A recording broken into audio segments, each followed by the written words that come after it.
Yesterday you overheard our conversation, didn't you? My eldest son and his wife are returning home for the birth of their child. So I need you to relocate your belongings to the yard.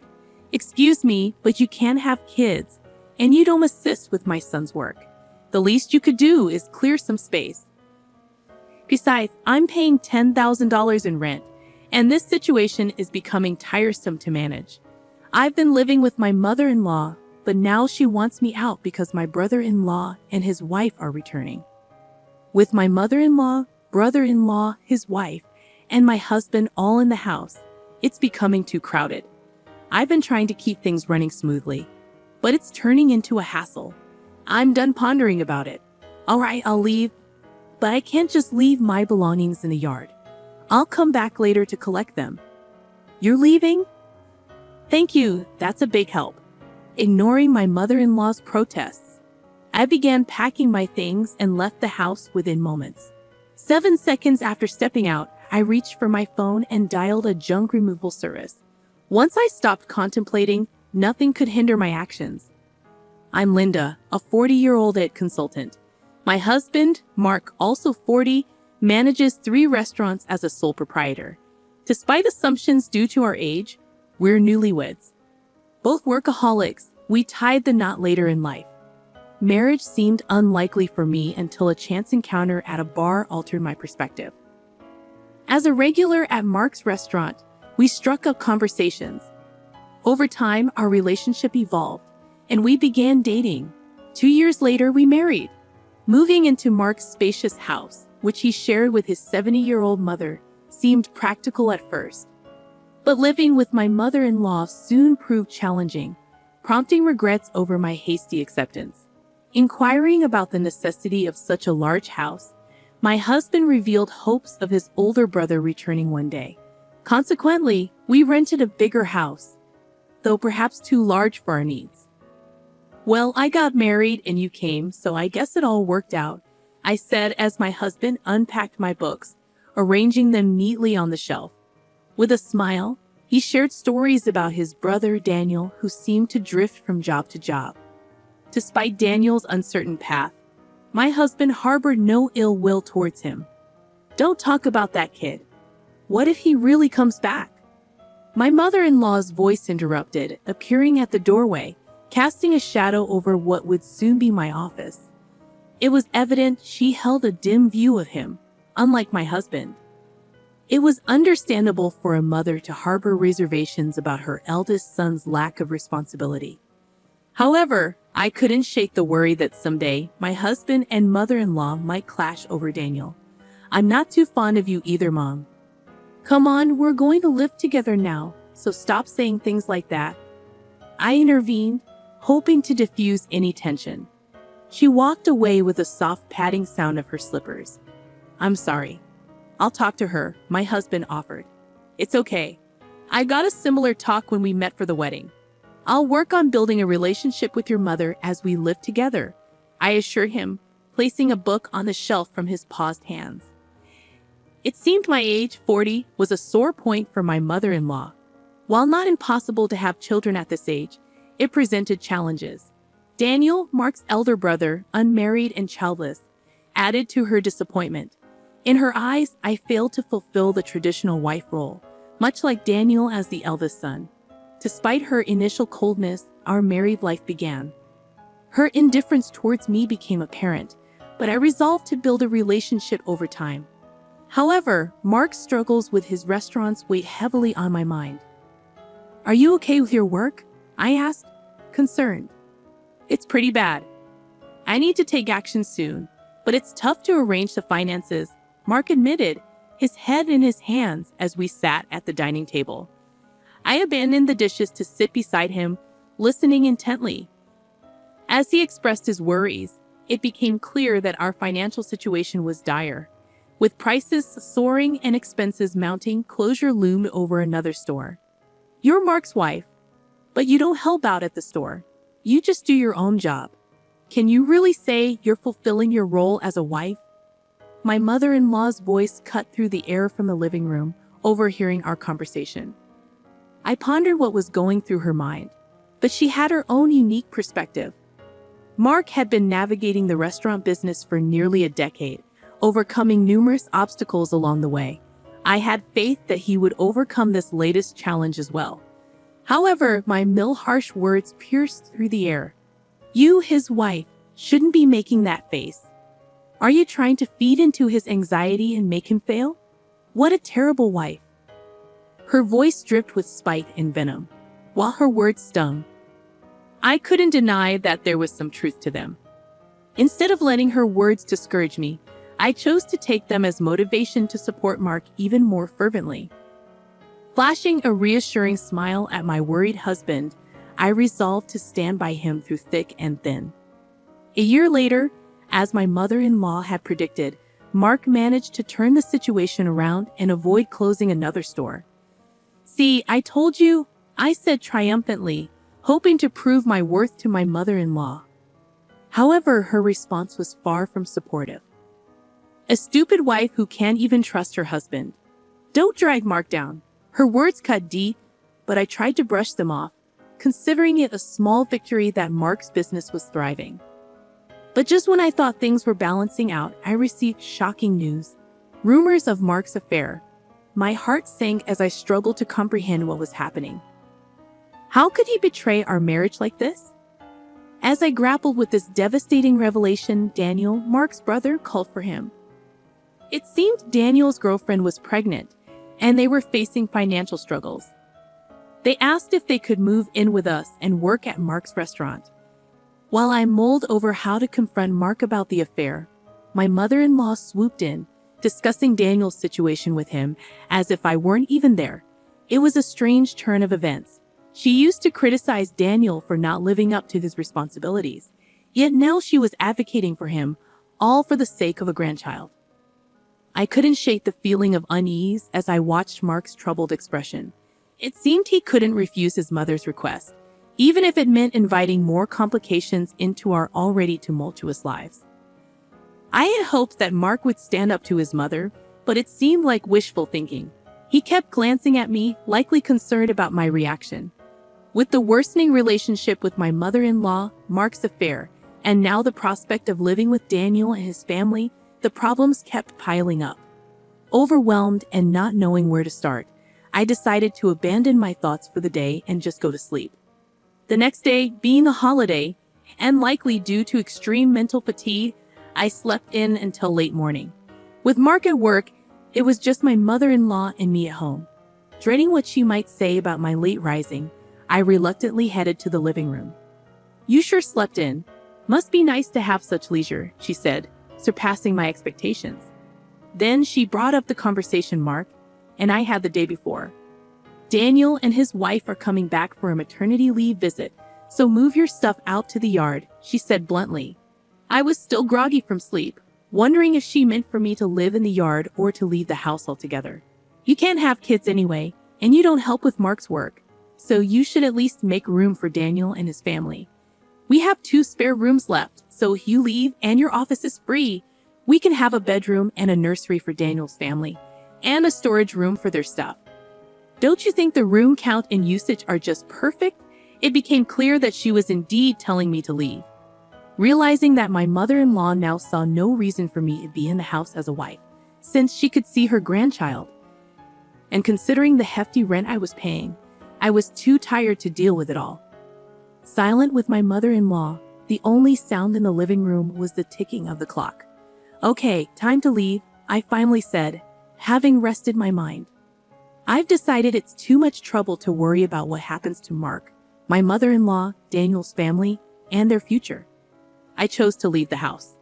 Without waiting for a response, I started packing my things and left the house. 7 seconds after stepping out the door, I took out my phone and called a junk removal service. My decision, made after stopping my overthinking, couldn't be stopped by anyone. Having left the house, I decided to stay at a hotel for the time being. I had called the junk removal service, but they needed some time to prepare. This worked out as it gave me a chance to clear my head and plan my next move. After leaving, I wanted some time to myself. 2 weeks later, I rented an apartment and started living alone. I hadn't heard from Mark since then.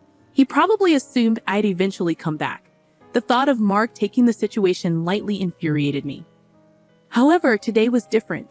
It was the day after his restaurant's day off, and I expected a call from Mark when he visited the restaurant for lunch prep. "Hey, what's going on here? The restaurant is completely empty," Mark explained over the phone.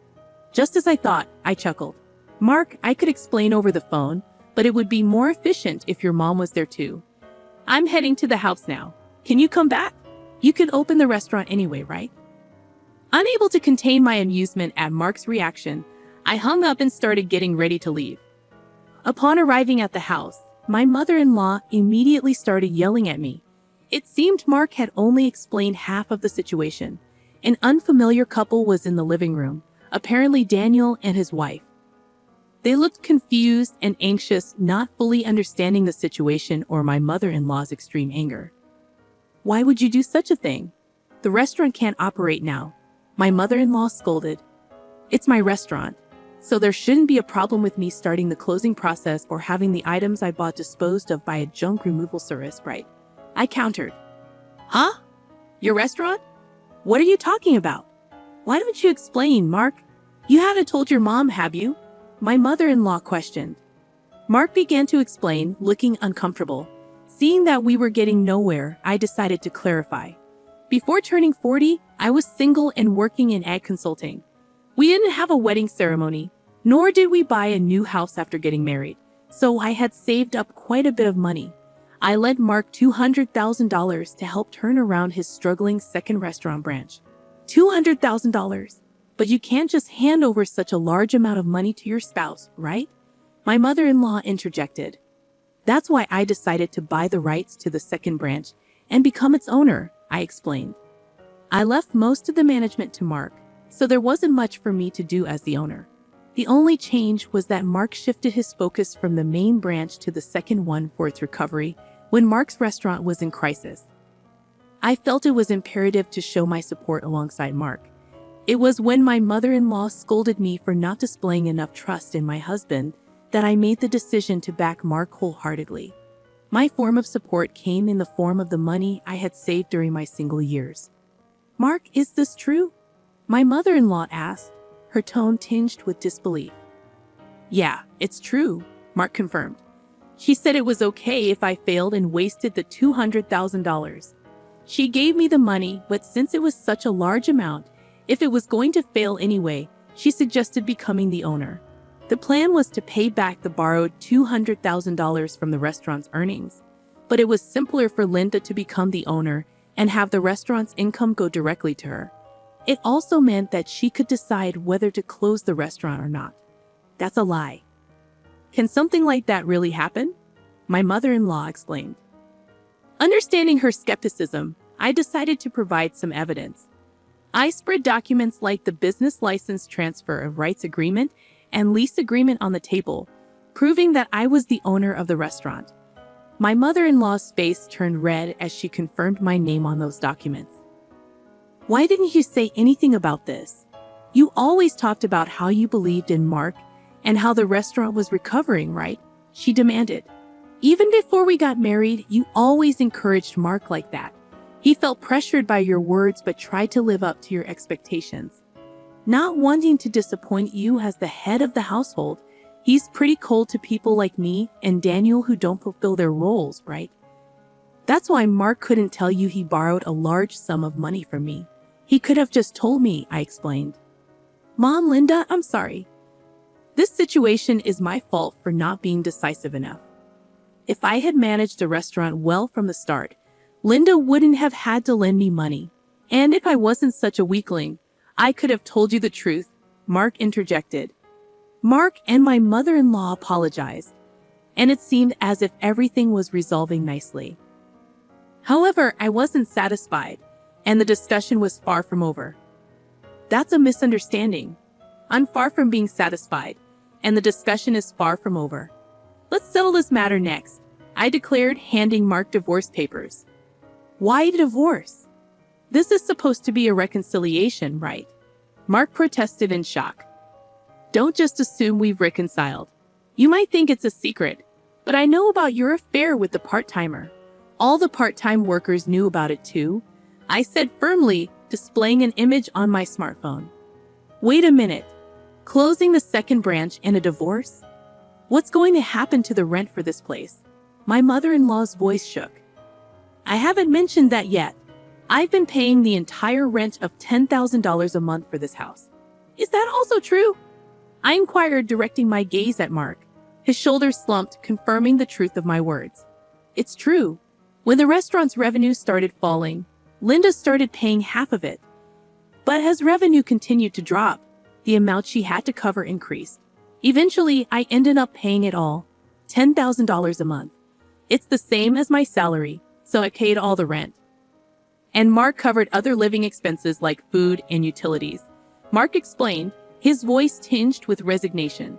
So if Mark gets divorced and only has the main restaurant left, obviously living here won't be an option anymore, I stated matter-of-factly.